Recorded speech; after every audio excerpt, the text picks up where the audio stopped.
Welcome in. This is Chiefs Chase. My name is Mike Bassano, and thank you so much for joining me here on the Super Bowl 59 version of the Mid-Week Blitz.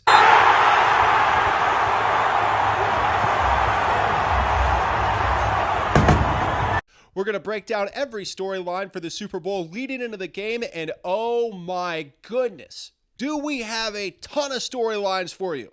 Non-stop storylines, and then, of course, a prediction at the end of the game, how to stop the Eagles. We'll hear from Kyle Brandt of the NFL Network on how the Eagles could beat the Chiefs. Also, we'll hear from Clark Hunt, Travis Kelce, Patrick Mahomes, and maybe a few more. We got a lot to get to in this show, and we are going to dive right in. The Chiefs have already accomplished something pretty amazing, and we'll tell you what that is here in just a few minutes. But first, this Super Bowl matchup is legitimate proof that the NFL isn't rigged. It's the Chiefs versus the Eagles. It's the hated versus the slightly less hated. If the NFL were rigged, this would not be the Super Bowl that they wanted by any stretch, because you need a hero and a villain. This is just a villain versus a slightly less hated villain and a rematch from 2 years ago. Vince McMahon, at his worst, wouldn't make this booking. This is legitimate proof that the NFL isn't rigged. Because if you put DC or Detroit in this game, it has much better ratings, much better ticket sales. The ticket sales are already down from where they were a year ago. We're sitting in a situation where the Chiefs and the Eagles don't generate the amount of interest that they could if they had a hero team in there. If you had the Detroit Lions versus the Kansas City Chiefs in this Super Bowl, ratings would go through the roof. The ticket prices would be so expensive, and the NFL would benefit exponentially. So if the NFL was rigged, this would be the last matchup they would go for. So it's so odd to me that everybody wants to call the NFL rigged when legitimate proof is the Super Bowl matchup.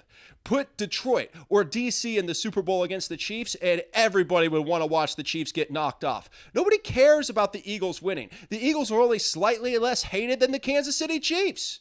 So the idea that the NFL is rigged can be debunked clearly just by looking at the Super Bowl matchup that we have in front of us. So I don't want to hear anything about the NFL being rigged ever again, because it's just not realistic. It's not logical. If it were rigged, you'd have a much better matchup in the Super Bowl. You would have the Lions versus the Chiefs. It would be a beautiful matchup and a beautiful game. Or you would have DC versus the Chiefs, where everybody could root for Jaden Daniels, and they love the rookie story, and it's a franchise that went from poverty to riches in 1 year.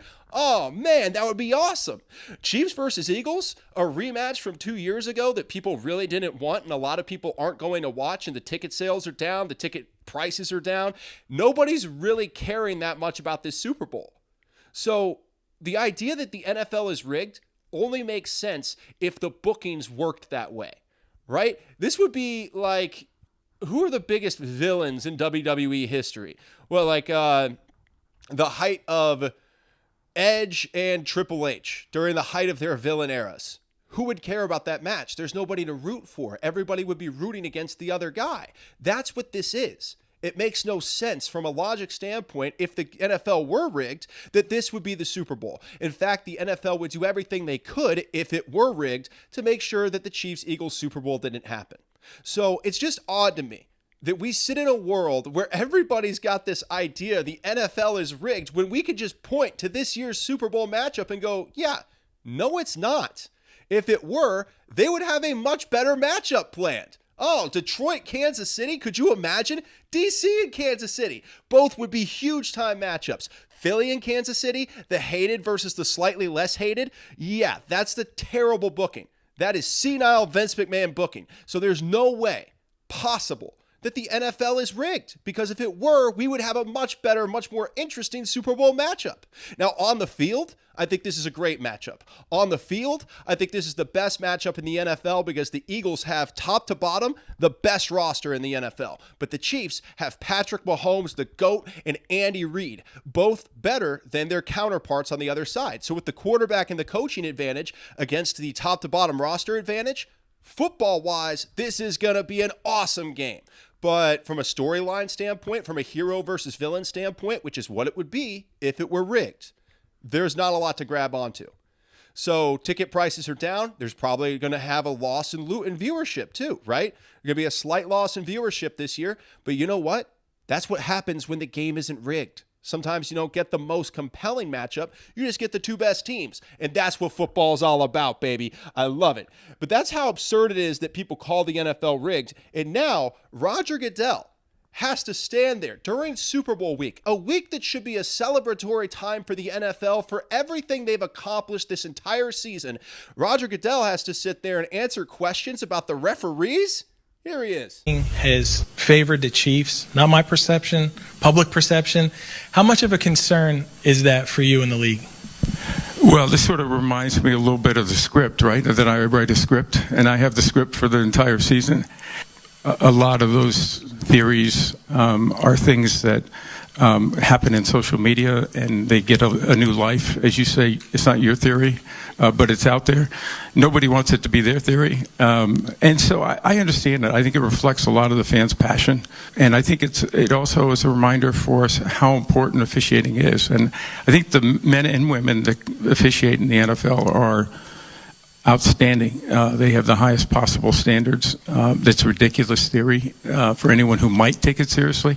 But at the end of the day, it's something we always have to continue to work on. How do we make our officiating better? Every year, Roger Goodell has to answer to idiots. Every year, Roger Goodell has to come up with another reason why the NFL isn't scripted or the referees aren't fixing games. And if they were, we would have a better matchup, a more compelling matchup than Chiefs-Eagles. We would have Chiefs-Lions or Chiefs-Commanders, both more compelling matchups because it involves a hero team. And this one doesn't.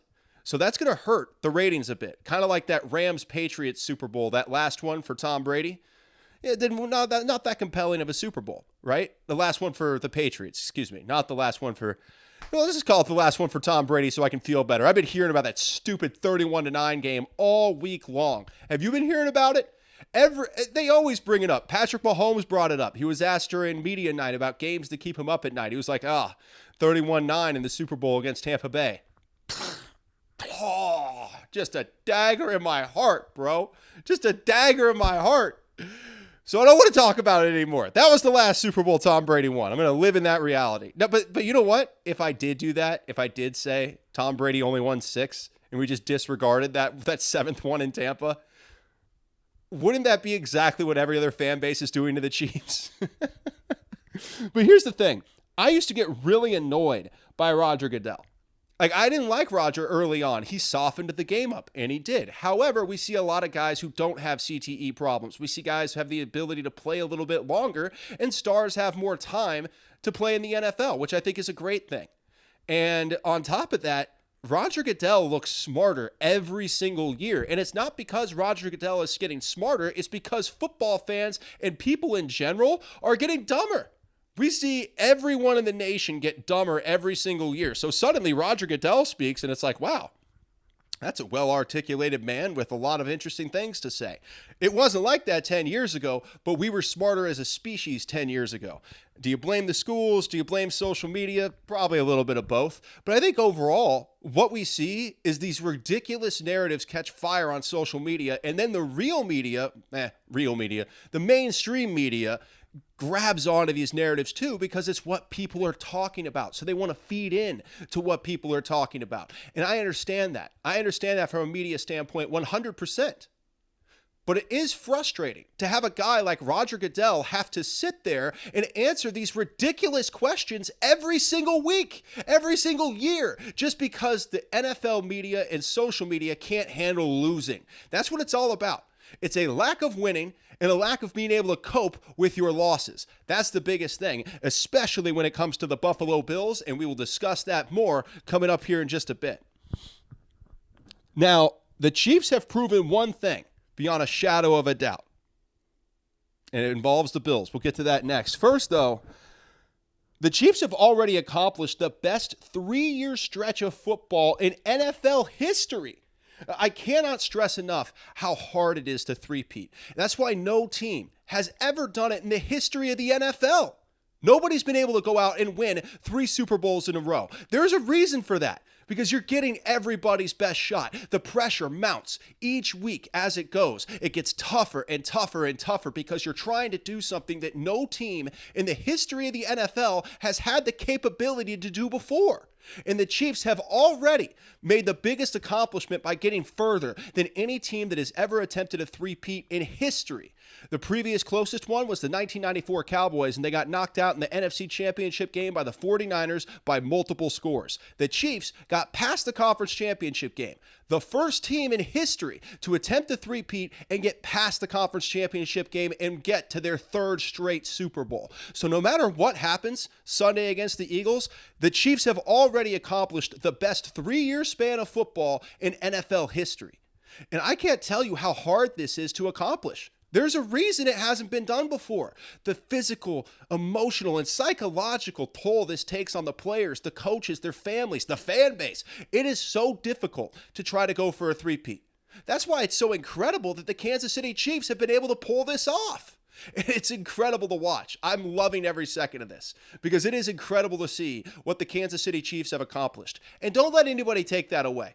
I know all the narratives are out there. I know what people are talking about. We see them in my comments. We see them all over the board, right? It doesn't matter where you look. You will find somebody saying that the Chiefs are cheating, that the referees give them calls, that the NFL is rigged. And the fact is, they don't even need any evidence to support it.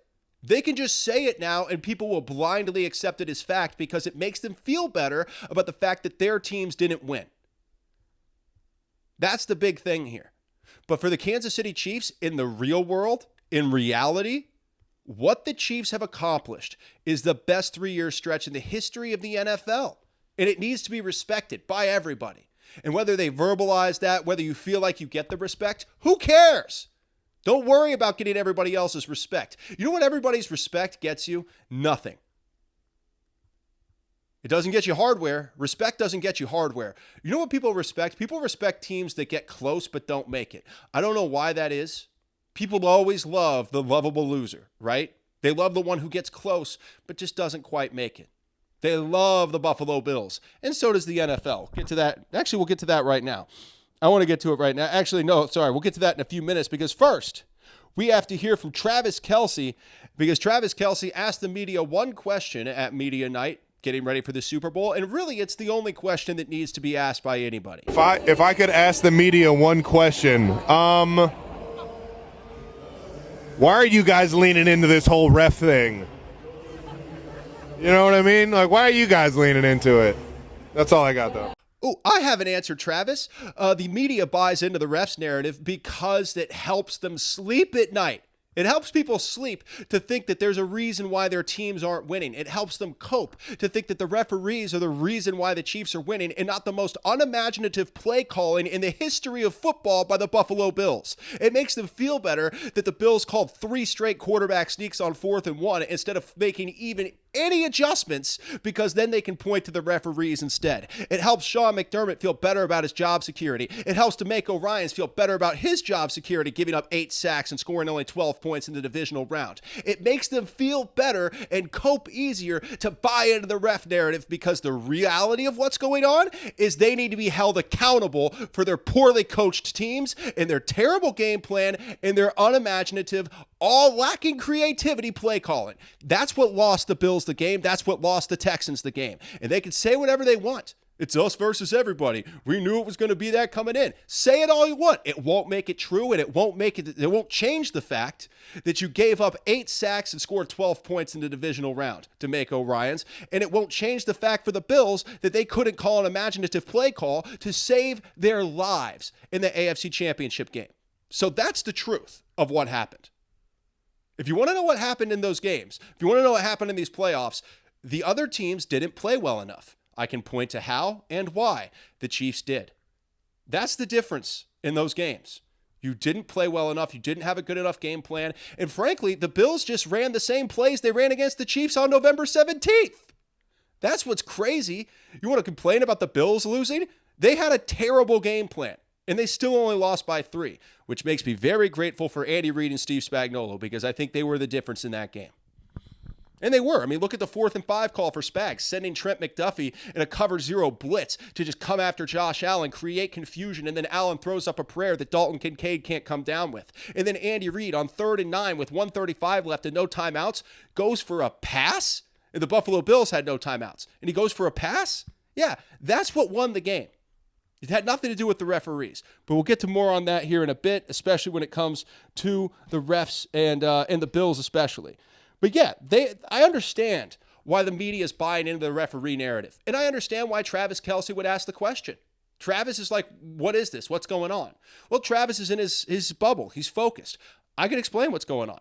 Everybody hates having to watch the Chiefs have the best 3-year stretch in the history of the NFL, and there's no scandal. There's no Spygate. There's no Deflategate. There's no Bountygate. There's no gate attached to the Kansas City Chiefs franchise. That's what burns people in their soul, man. They can't stand it. So that's why they've bought into the ref narrative, because it's easier to do that than to look at the reality. Now, this week specifically, it is different to be a Chiefs fan this week. I'll explain why coming up in a few minutes. It's just different. I think people are going to relate to this because I can't be the only one. And some of my friends I've talked to about this too. So it's not just a me theory. I'm curious how you guys will react to this and what you'll think about this. We'll get to it in a few minutes. But first, the Chiefs have already proven one thing beyond a shadow of a doubt through the AFC Championship game and the fallout after the AFC Championship game. And that is, nobody in the NFL gets more special treatment than the Buffalo Bills. Every year something goes wrong for the Bills in the playoffs against the Chiefs, the NFL changes the rules. Did you see they're talking about putting a chip in the football so they can have an accurate spot at all times? Just because the Bills feel like they got jobbed by 3 inches out of a game. That's the most laughable thing I've ever heard in the history of the NFL. But then, when you add in the fact that when the Chiefs beat the Bills in the 13 seconds game, the NFL changed the overtime rules. They didn't change it in 2019 when the Patriots won by a coin toss against the Chiefs and got their way into the Super Bowl, but they changed it for the Bills when the Chiefs got their way. The Chiefs won a coin toss, they changed everything. The Patriots won a coin toss and Tom Brady won a coin toss, and they go, those are the rules, Chiefs, deal with it. And now they're going to put a chip in the ball to get an accurate spot. And then you add in the fact that Josh Allen has gotten more roughing the passer penalties than any quarterback in the NFL since entering the league. There's no team in the NFL that gets more special treatment than the Buffalo Bills. Yet they can't beat Patrick Mahomes II, no matter how much help they're getting from the NFL. No matter how many rules the NFL changes because the Bills lost, they still can't beat Patrick Mahomes and Andy Reid. Because no matter what way you slice it, Sean McDermott and Josh Allen do not stack up to Andy Reid and Patrick Mahomes. That's why they keep losing. And the NFL keeps propping them up. They're going to change another rule. They're going to put a chip in the ball for an accurate spot. They already changed the overtime rules, and they give Josh Allen every roughing the passer penalty under the sun, more than any other quarterback by a huge margin since Josh Allen entered the league. The NFL is doing everything they can to give the Bills a Super Bowl, and the Bills can't do it.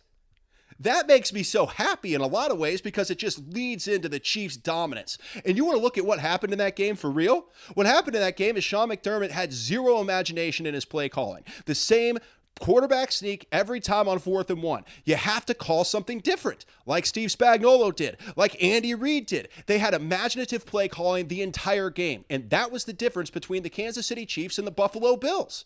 And it's easier to point to the referees. Oh yeah, way easier to point to the referees.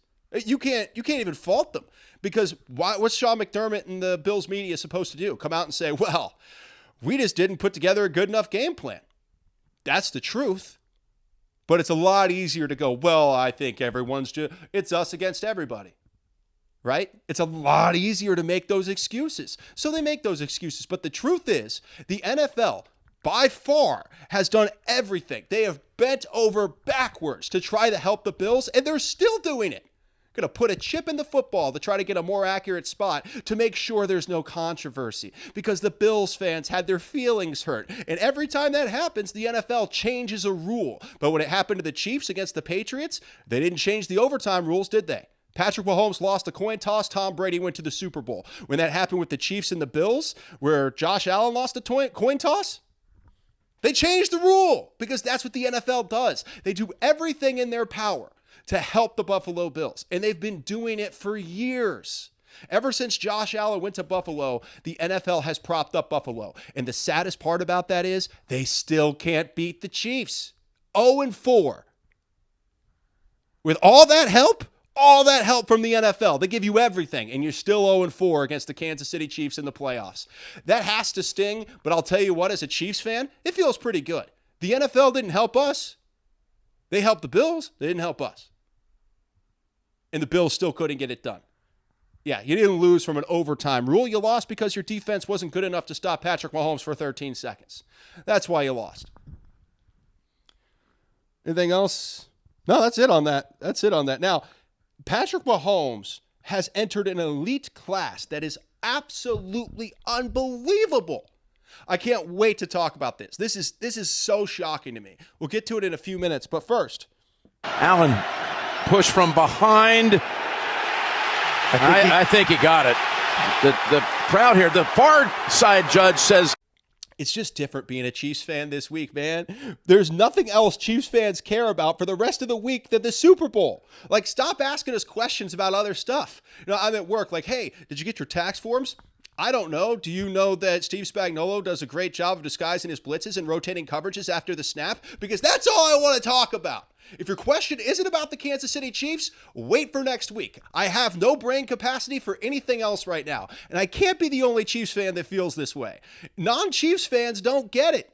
This is all that matters for the next 5 days, is get into the Super Bowl, winning that Super Bowl, riding off into the sunset with a three-peat, and making sure everyone in the NFL knows that no matter how much you complain, no matter how much you tell everybody that the Chiefs are frauds and that the NFL is rigged, the Chiefs are the first three-peat in Super Bowls in the history of the NFL.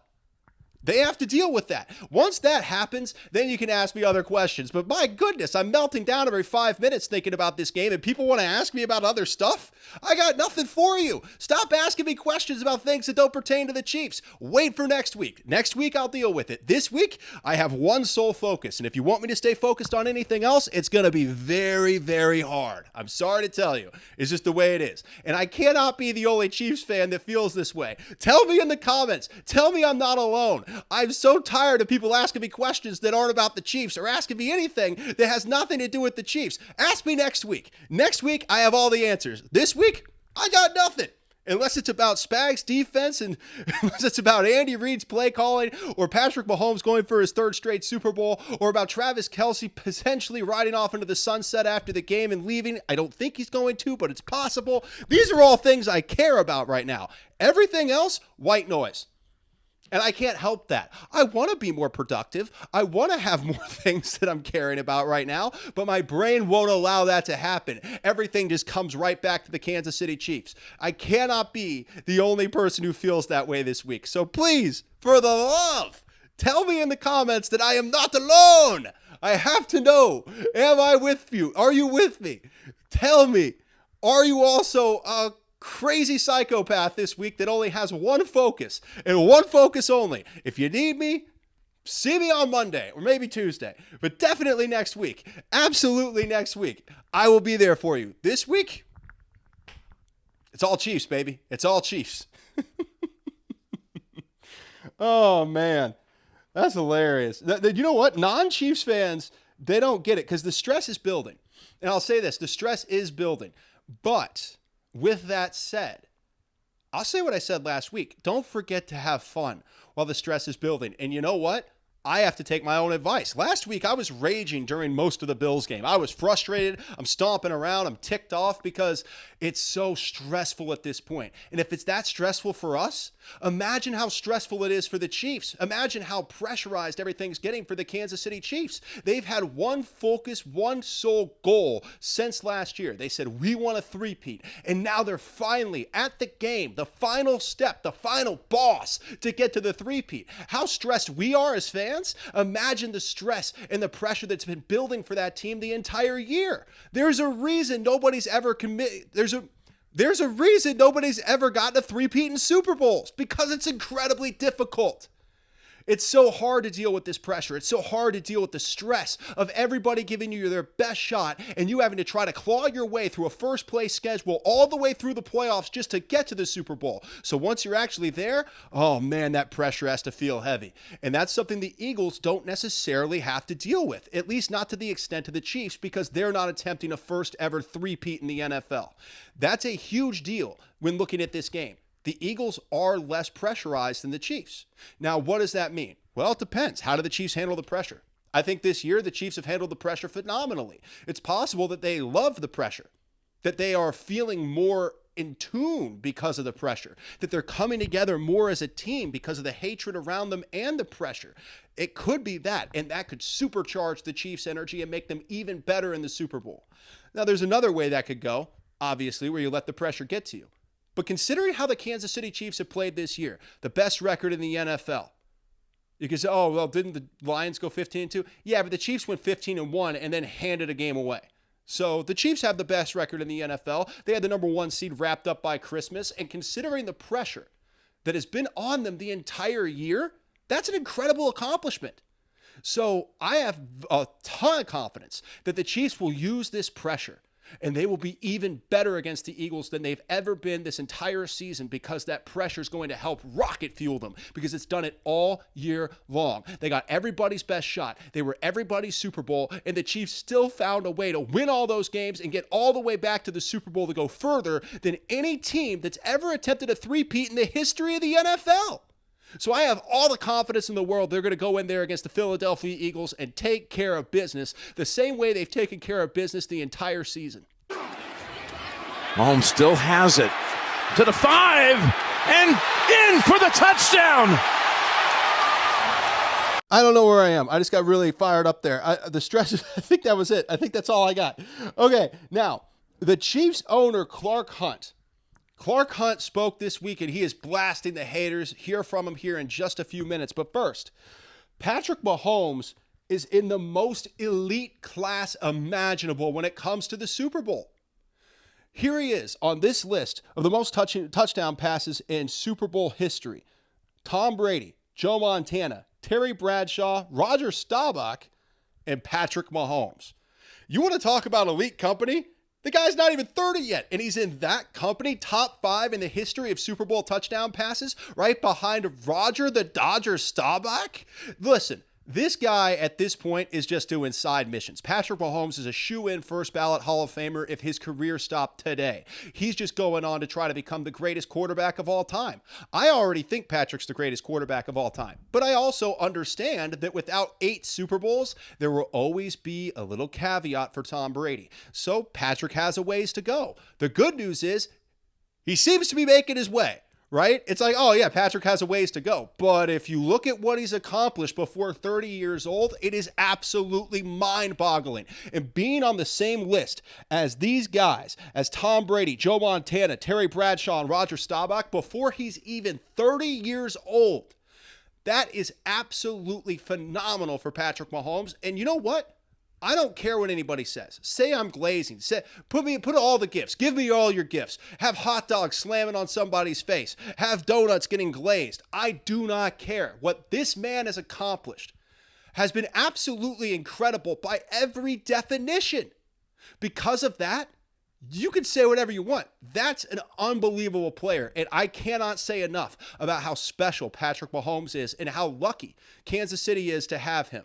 A guy that takes a pay cut, a significant pay cut, so that the Chiefs can build up the roster because he cares about legacy. He cares about winning Super Bowls. He cares about being the greatest quarterback he can possibly be. I don't necessarily think that Patrick cares a lot about being the greatest of all time or beating Tom Brady. Maybe he does. But he does care a lot about being the best Patrick Mahomes he can be and having the best legacy that he can have throughout the NFL. And that's clear based on his decisions, based on his contract, based on everything that Patrick Mahomes does. His number one focus is to be the greatest quarterback that he can be and have the best legacy that he can have. And he's in a great situation to do so. Right? He's got Spags as his defensive coordinator. He's got Andy Reid as his head coach. He's got Brett Veach bringing in new players that dominate every single year. As long as those 4 guys are around, Patrick Mahomes can continue to have the greatest career in the history of the NFL. Because right now, that's what's happening. Like, you can say whatever you want. As it stands, Patrick Mahomes is having the greatest career in the history of the NFL.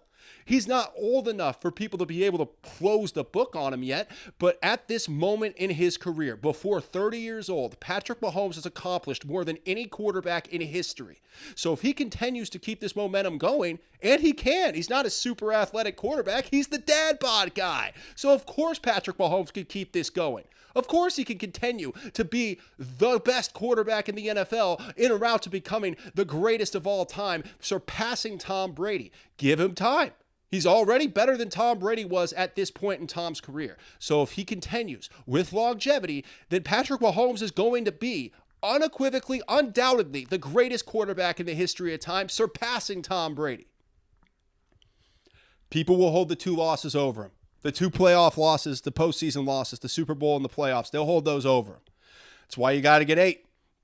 That's it. 7's not enough. You got to get 8. They'll hold the 2 losses to Brady over him until he gets 8. That's the goal now. But let's get this one first, right? Yeah. I get ahead of myself sometimes. I didn't even have that part written down. I just got excited. Because Mahomes, look, we're living the dream having Patrick Mahomes. And the thing is, what Mahomes brings to the table goes so far beyond talent. Mahomes has so much heart, so much grit, so much determination. Every player you wish had the mindset of a Patrick Mahomes, a guy that cares so deeply about his legacy, so deeply about being great, that he will sacrifice everything he has to do in order to make that happen. Patrick Mahomes is exactly who you would want your kid to grow up to be. Very lucky to have him. Very lucky to have him in Kansas City. Now, the dumbest take surrounding the Super Bowl this year, it doesn't even involve the actual game, right? It doesn't even involve the game. It's so weird. We'll spend a little bit of time on it because I think it's so dumb, but we will get to it in just a few minutes. First, though, Chiefs owner Clark Hunt had to go on the Rich Eisen show and unfortunately answer to all the idiots saying that the Chiefs are cheating, the NFL is rigged, and the referees help the Chiefs.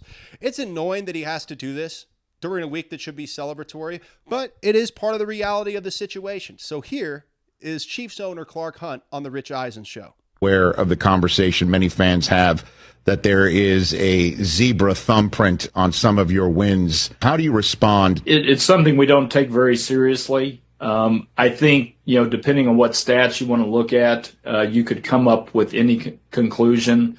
There's certainly some stats that show us as one of the most penalized teams over the last 7 or 8 years. And I think it's only natural that you start having these kind of conversations when a team has a lot of success. How pathetic that the Chiefs owner, Clark Hunt, the NFL commissioner, Roger Goodell, and all the Chiefs stars have to answer for this sorry narrative that was created by losers who can't handle losing.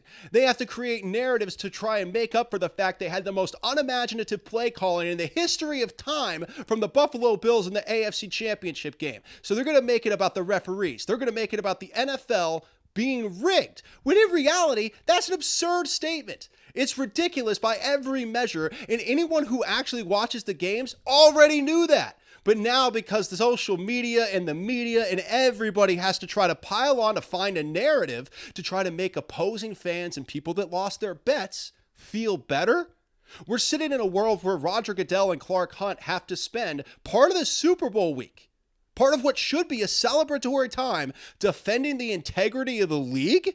It's sad that internet trolls have become so mainstream that you have the NFL commissioner and the owner of the Chiefs, Clark Hunt, having to sit in front of microphones and defend the entire game. That's just the saddest part about casuals that watch cherry-picked plays that you could pull from any game that create a narrative on the internet. And that's what's happened here, okay? They want to find an excuse as to why they aren't winning. And that's Clark Hunt hit the nail on the head.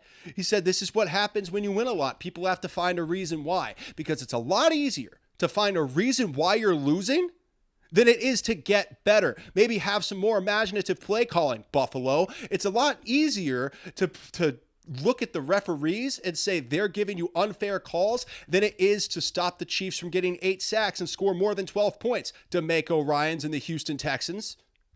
So I understand where you're coming from with all your coping mechanisms. I'm not stupid. I can see it. You're just wrong.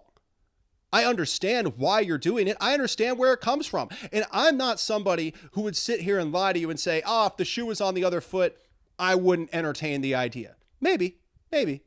I think I would be more upset with the Chiefs. If I were, I'll put it this way. If the Chiefs ran 4 quarterback sneaks on 4th and 1, I would be irate at Andy Reid. I'd be irate.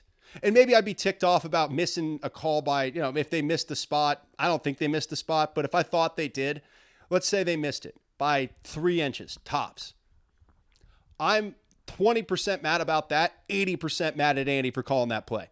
And by the way, there was a time where Andy Reid did call those plays, but they don't want to injure Patrick Mahomes, so they don't put him in quarterback sneak situations, which is my favorite thing. As soon as that knee dislocated, I had an absolute meltdown on Andy Reid. I lost my mind about Andy Reid when that happened. I'm like, you have the prototypical star stud quarterback, and you're going to run him up the middle? What are you, crazy? Get a running back. And the Chiefs did. And since then, they haven't had that issue. They've had other guys sneak it. And now you can just turn around and hand the ball to Kareem Hunt. Kareem Hunt's getting those short yardage gains consistently. And also, they can roll Patrick Mahomes out, and he goes and gets it himself, but not up the middle. That's called imaginative play calling. And I understand. If I were a Bills fan, and Sean McDermott's not going anywhere, that's the issue. Because I think if this were a regular season game or the reason why the Bills missed the playoffs or something, well, then as a Bills fan, you could say, okay, well, we need to get better than Sean McDermott.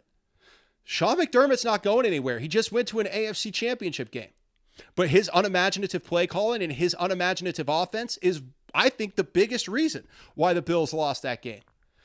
But it is easier if you're a fan, knowing that Sean McDermott won't be fired, to point to the referees and say that's why you lost the game. Blaming the refs for your lack of imagination. It's the Buffalo way. All right, we'll hear from Patrick Mahomes and Travis Kelce coming up soon. Mahomes said one of the most relatable things I've ever heard. We'll discuss what that is coming up here in just a bit. But first, the dumbest take surrounding the Super Bowl doesn't even have to do with the game. The dumbest take surrounding the Super Bowl is they want to get rid of the Roman numerals. People are like, it's too difficult. It's too hard to remember what is what. Are you kidding me?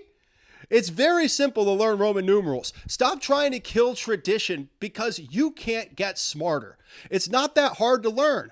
All right, quick and easy. The L stands for 50. The I stands for 1. The X stands for 10. Because the I is before the X, that means you minus 1 from 10, which makes it 59. Super Bowl 59. It is not that difficult, guys. And I blame everybody. I blame all of society for dumbing everyone down to the point where we feel like we have to take away Roman numerals because you can't comprehend a different alphabet. What are we doing? What is this? People want to get rid of the Roman numerals because they're lazy? You know what? That actually makes a lot of sense. It makes a lot of sense for this country and the state that it's in right now. People want to get rid of the Roman numerals because they're like, I don't know, reading new alphabets is hard. I can't believe it. I really can't believe it. Like we do it with so much. We ruin tradition because we want to dumb things down for people at all times. We've dumbed down the game. We've dumbed down football. Tom Brady talks about it all the time, and he's 100% correct. We dumb down the game consistently for younger quarterbacks who don't know how to grow into a system, in large part because they jumped around through the transfer portal in college. So they don't understand systems. They don't understand protections. They don't understand coverages. We have these guys get thrown out there and they have to play backyard football for 5 years trying to learn on the job, which is the hardest way to learn. Speaking of which, Patrick Mahomes didn't have to be thrown into the fire. And I think this is a big thing. Andy Reid talked about it. We'll hear from him in just a second. But this is a big thing Andy Reid talked about. Patrick Mahomes getting to sit behind Alex Smith. And we've talked about it on the show, but I think it's interesting to hear Andy on this. It was a huge reason for Patrick Mahomes being so successful so early is that he got that year to sit behind a guy that didn't have his talent. And the reason I say that is because if Patrick Mahomes sat behind Cam Newton, for instance, it'd be really hard to be Cam Newton. Cam Newton's huge and he has a rocket arm. He's extremely athletic. That's not a guy that you can really learn a lot from because you can't be Cam Newton. When you have a guy who lacks those physical gifts, lacks those talents, like Alex Smith, but makes up for it by with a great understanding of the game. And with a great understanding of blitz packages, of coverages, of protections, of everything you have to do to be an NFL quarterback, his week in, week out grind to be an NFL quarterback, having Patrick get to sit behind a less talented quarterback who was a seasoned veteran who understood the game at an incredibly high level, that is everything for the development of Patrick Mahomes and how he was able to step in and be a consummate professional from day one. A big part of Patrick Mahomes' success goes back to Alex Smith.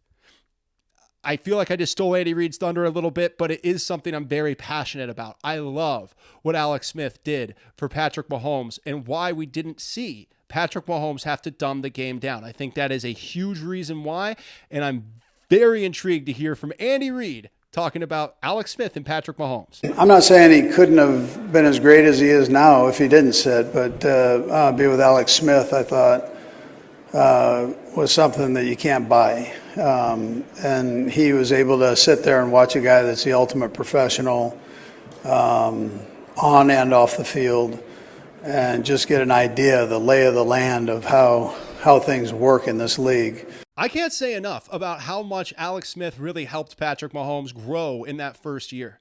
Seeing how an NFL quarterback, a real professional NFL quarterback, does it day in, day out. And Alex Smith was a Pro Bowler that year in 2018. So it wasn't just, oh, Alex is around. No, Alex was playing at a high level, a significantly high level. Not at Mahomes' level, but he doesn't have Mahomes' talent.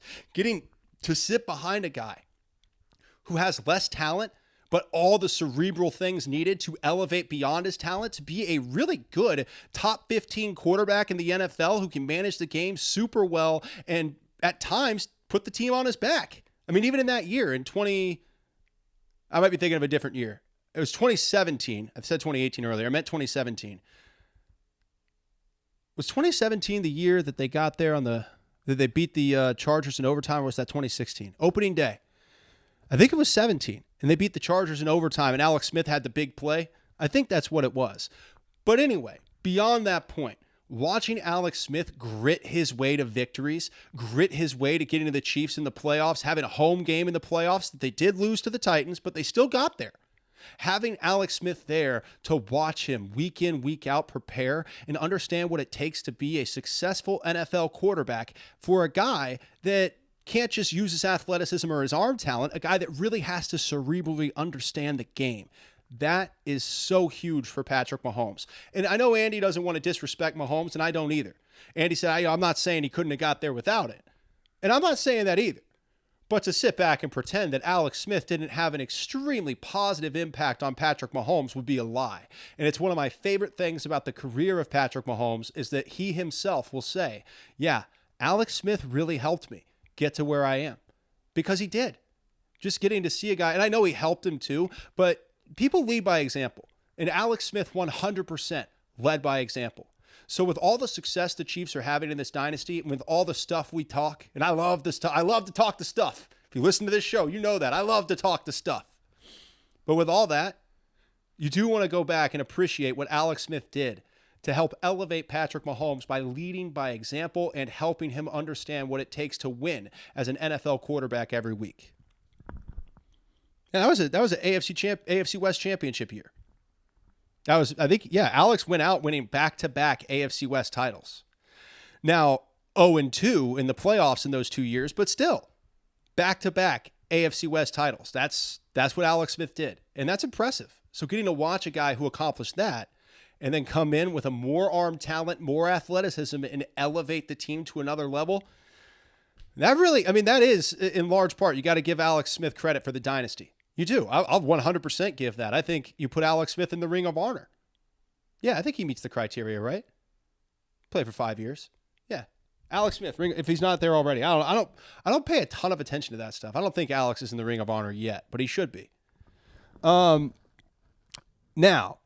moving on from that, I actually wasn't even going to bring that up, but I just kind of got into it because I just love that part of the history of Chiefs. I love the history of this team a lot.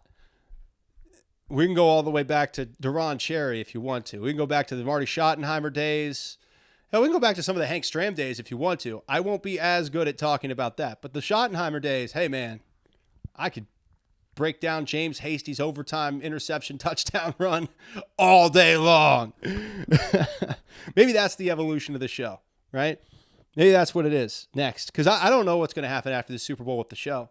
I just decided I wanted to do a show while the Chiefs chased history. That's why it's called Chiefs Chase. What happens after? We'll keep it going because I love doing it. How? What are we going to do with it?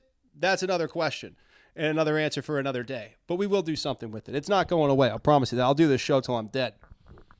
I mean that.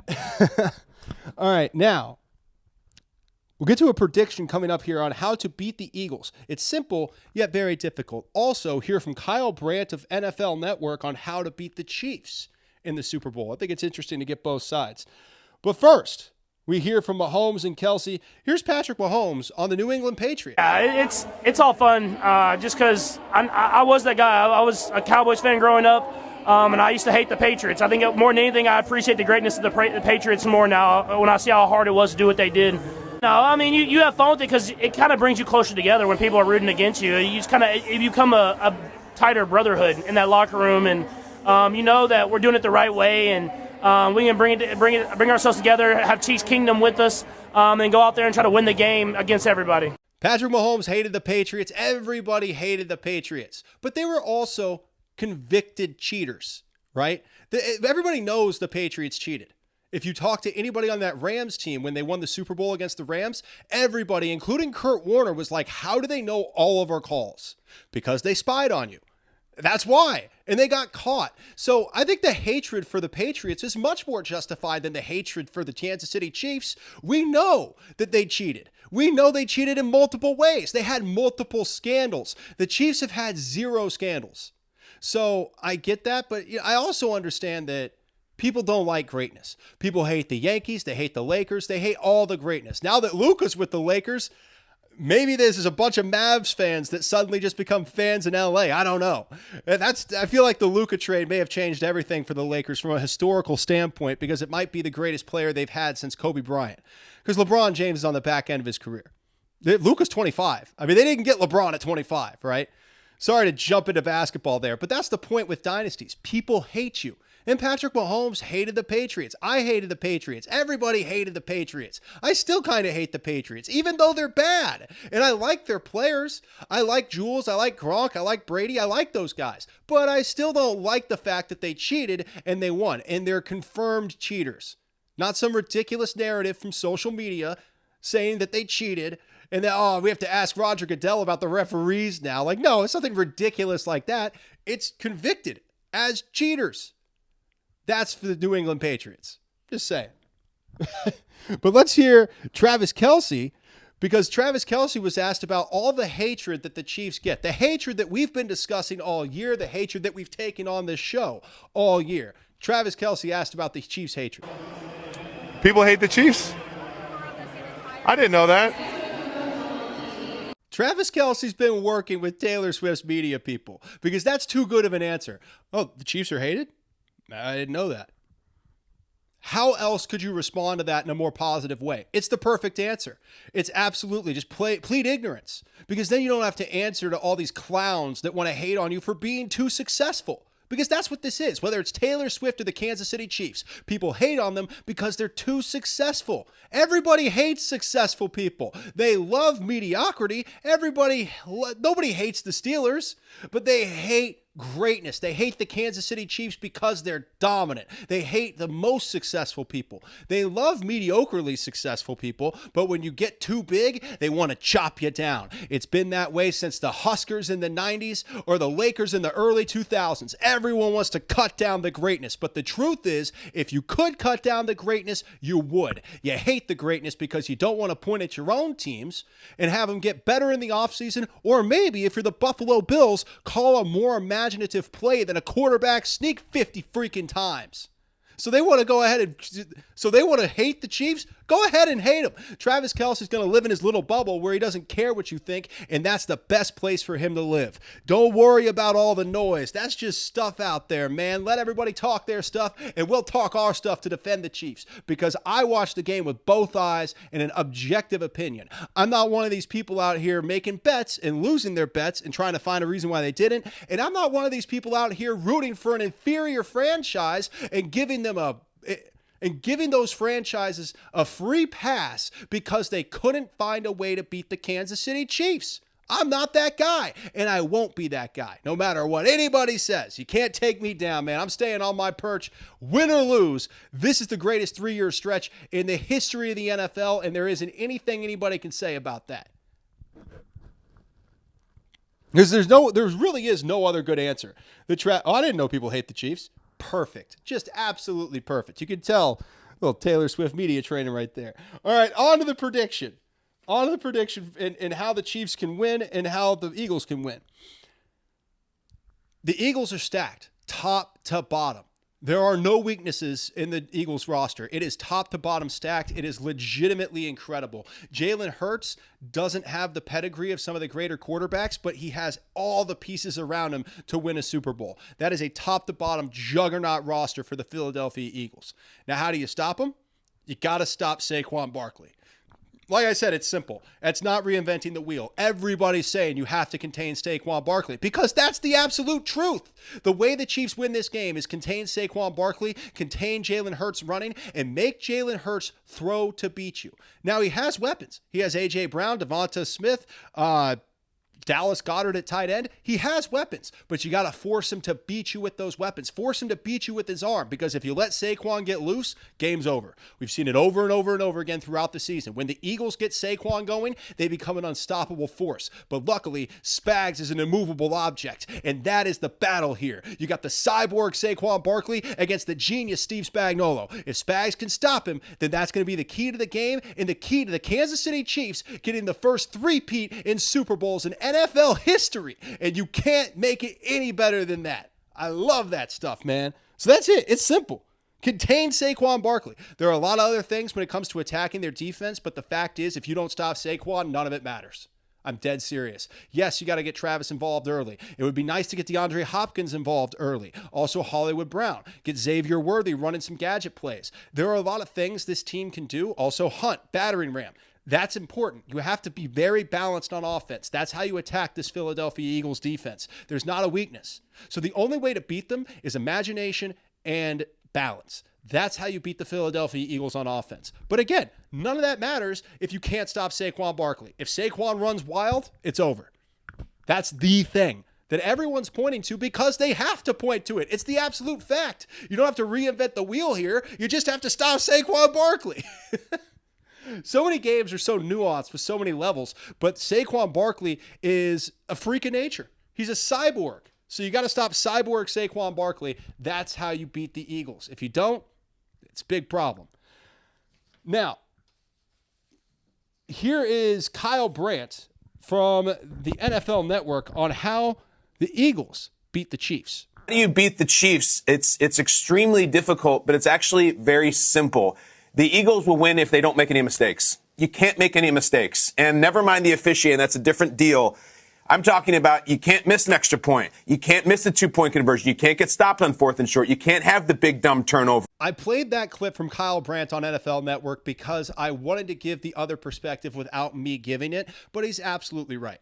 I mean, if you play mistake-free football, the Chiefs have a really good chance at losing. But the Chiefs are better than any team in the NFL when it comes to capitalizing on mistakes. So the Eagles have to play a near perfect football game. You can't have a big turnover. You can't have the bad penalties. You can't have the big issues getting stopped on 4th and 1. If you want to beat the Kansas City Chiefs, you have to play a near perfect football game, and I don't think the Philadelphia Eagles can do it.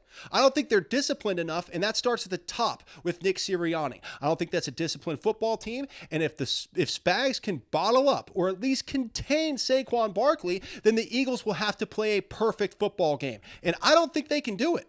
And that's why I have the Kansas City Chiefs winning this game 34-31. Last second Bucker field goal to send it home. And I hope Taylor Swift comes off the sideline and bats down the game-winning pass from Jalen Hurts and the referees don't throw a flag, because that's what I want. I want everybody's anger. I want everybody's tears. I want it to come down to a controversial call so all of you can sit there and cry. It probably won't. It probably won't come down to a controversial call. But if it does, I am very happy. I want to see it happen because I'm so sick and tired of all the hate. I see it every single week. And this week it is exponentially higher because it's the Super Bowl week. But I'm so tired of it. I want to have controversy throughout the game and have the Chiefs come out victorious. That would be my dream, just to have Eagles fans and the rest of the NFL keep crying, keep complaining. Now, before we end here, I want to talk about superstitions. I have not washed this sweatshirt or my Patrick Mahomes jersey all season. I have not washed this hat. It's so gross, dude. I have not washed this hat all season. I've been doing this show consistently all season. I watch the game with a specific football that I have. Like, I have a bunch of footballs, but a specific football I have, I hold on to it for the games, every single game. I have all my superstitions. And you know what? I know it's delusional control, but let me know some of your superstitions in the comments, or shoot me a DM if you don't want to be public about it. I don't know. I don't care. Shoot me a DM. Let me know, like, what are your biggest superstitions? Because I haven't washed this sweatshirt, my Mahomes jersey, or this hat, and I watch every game with the same football. So I have my superstitions. What are yours? I want to bring them in because I think, yeah, it's delusional control. I know my superstitions aren't going to make the difference in the Super Bowl, but they might. I meant that. I meant that shit. I really meant that when I said they might. Like, I know, you know why I say that? Because I know logically, no, of course not. I'm not at the game. I'm not there. Why would I have, and I'm not on the field. I'm not playing. I'm not coaching. I have nothing to do with the team winning or losing. But in my mind, I really do, and I believe it. Superstitions are crazy until they work every single time. And I got to tell you, I'm excited for the Chiefs to get a three-peat, and I'm excited to wash this hat. I really am. Hey, this has been Chiefs Chase. I'm Mike Pisano. Thank you so much for joining me and having fun with me today. I know these are winding down. And we'll do off-season shows. I don't know how frequently. I don't know exactly what's going to happen with that. I just have this feeling that I'll just know. Like, I started doing the midweek blitz after the second week of the season. I was doing a weekly show, and after week 2, it just became too fun, and I had to do 2 shows every week. So, will the off-season? I don't know. I just felt to do a second show. So when I feel, like, I'll just go by feel. I just have confidence that I'll just know when it's over what to do. But for right now, I'm just enjoying the hell out of this moment, and I really appreciate you enjoying this moment with me. It is so much fun to do this show. I've had so much fun with you guys all year, and I've enjoyed the hell out of this. I used to be a sports talk show host for a living for almost 10 years, and tick off the wrong executive, stuff happens, whatever. I kind of lost my love for it. This year in this show has brought it back. And I think that's why I've turned down so many advertisers for this show. I do this show for free. I make no money on this at all. And I think it's because I love the purity of it. I love what this is. Because when I started doing sports talk in college, it wasn't for money. It's because I loved it. And after I went to the corporate station and did all the corporate stuff and was a corporate show host, it sucked a lot of the love out of it for me. So getting to do something that I love is incredibly important to me. And honestly, I'm thinking if I don't have to take money for it, I probably won't. You know, I'm working and all that stuff. So if I can keep making money and keep doing this show without having to change anything and just making it 100%, because once you add in advertisers, you add in money, they start wanting certain things. Whether it's me to change little things that I do. Oh, we like you, but you're a little harsh. You know what I mean? Or we want you to stay away from this and talk more about this. I don't like that. I want to do what I want to do. And if I bring on any advertisers in the future, this is my promise to you. I will always do exactly what I want to do. And those advertisers can leave. And I'll be totally fine. So if that ever does change and I do bring on advertisers or I do start making money from this show, which I appreciate you guys so much for subscribing, liking, and listening so that I could even have the potential to do that, because I've had offers. I just haven't felt right about any of them. If something does come along that does feel right, I'll always put the integrity of this show and the purity of this show above everything, because I've done it for money before. And I've seen how it can really change what the show is and change me, because it's less fun to do a show when you have people screaming at you every day. When you can do it for yourself and for the people who love it, and that's the only people who matter, that's when it's pure. That's when it's great. And I appreciate you guys so much for joining me on this journey and allowing me to be part of your week. And if you've listened every week, and I know some of you have, you've listened every week from the beginning, I love you. Thank you so much. And if you're new, hey, I appreciate you being here. I hope you're in for the long haul, because I'm never going away. I don't know if I'll make any money on this show ever. I have kind of a phobia of it in a way, a little PTSD from my previous career doing this. But I will always be here, and I will always give you the best I have, even if there's 3 of you. If there's 3 people listening, you 3 will get the best show I have. You'll get everything on my heart. I promise that to you. I say all this now because if the Chiefs lose the Super Bowl, I know people ain't going to be listening to the show. But I think they will win. And gosh, here's to hoping that they do. And here's to hoping for a 4-peat next year, right? This is Chiefs Chase. I'm Mike Pisano. I love you guys. Thank you so much. And hey, enjoy the Super Bowl.